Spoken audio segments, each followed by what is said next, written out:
The Orphans Project exists to offer hope for the future of Kenya's threatened elephant and rhino populations as they struggle against the threat of poaching, human-wildlife conflict, and loss of habitat.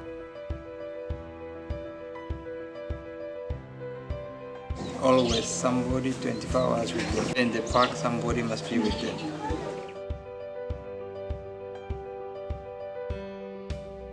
The project rescues infant orphans and takes them to a nursery where they can overcome trauma in a loving environment. When the orphans are psychologically and physically stable, they are slowly reintegrated into the wild by wandering around the bush with keepers accompanying them. Until they are ready to re-enter into the wild, the elephants will return to their communal night stockades, where they sleep next to a keeper every night to ensure that they are protected and cared for. Yeah, when they go out, when they become wild, when they see those elephants with problems like injuries from poachers, arrow wounds, usually our eggs usually accompany them to the stockade where they get treated.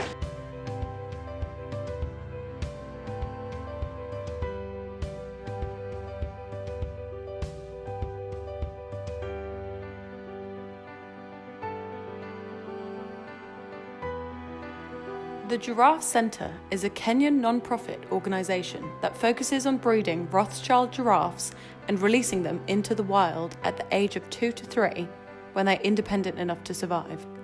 The land extends to 120 acres, allowing the giraffes to freely wander around on their own without the risk of being attacked in the wild.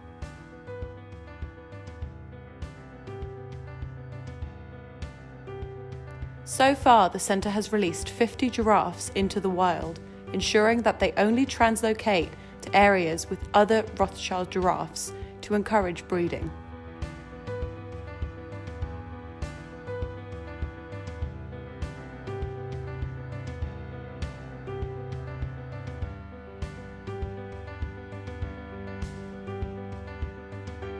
I do well in my job. I've been here for 18 years.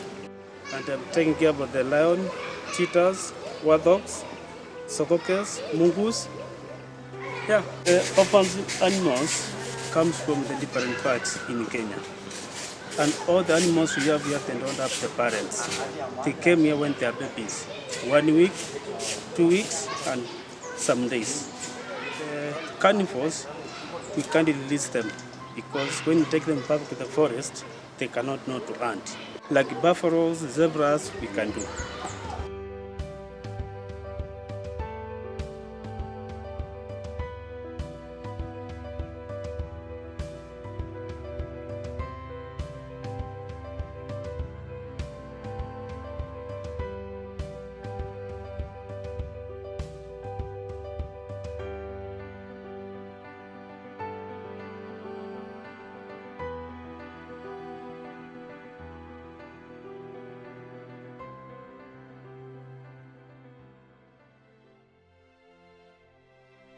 The Nairobi National Park was established in 1946, allowing endangered wild animals to be able to live in their natural habitat with over 117 square kilometres land.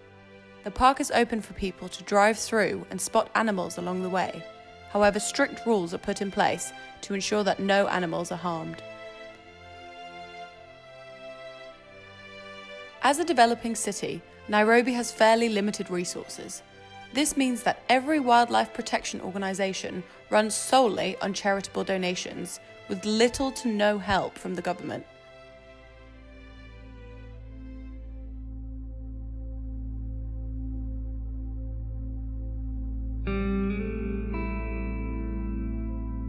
If Nairobi is able to do everything in their power to be able to protect our wildlife, this begs the question, why aren't we?